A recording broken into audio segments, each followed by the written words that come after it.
For reference on that, that's more than the population of Mountain View, Arkansas. Claire Kreitz joining us now in the studio to break that number down even more. Claire, when you think about it in that regard, it's a lot of folks. Yeah, Bob, and if you haven't been personally impacted by the virus, 3,000 is just a number. But how does that compare to other causes of death like heart disease or the flu? Today, I decided to take a look at this statistic and provide a little more perspective.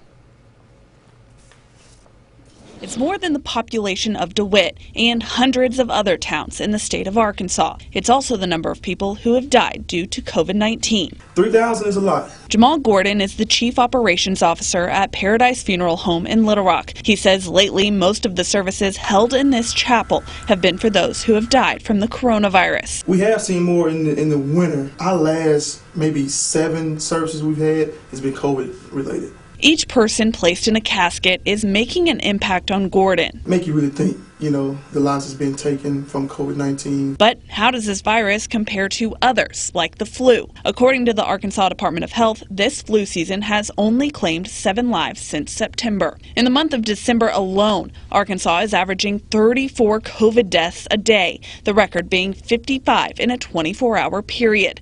Now let's look at the other leading causes of death. The latest year recorded by the CDC is 2017. And that year, COVID-19 would be the 3rd leading cause of death, only behind heart disease and cancer. Anyone can catch the virus. State Senator Ronald Caldwell spoke with me over the phone. One of those 3,016 deaths is his sister-in-law. Gone basically from being healthy on a Thursday to being in a ICU bed on Sunday. It's been a real shocking experience to see someone get that sick that quick. As these numbers continue to climb, more and more Arkansans will feel the weight of this virus. But Caldwell says there is a glimmer of hope on the horizon. I think the vaccine is going to be the main factor that we have in trying to control the spread of the disease. About 80% of the deaths are people 65 and older. Caldwell says his sister-in-law was 64 and in relatively good health. Bob?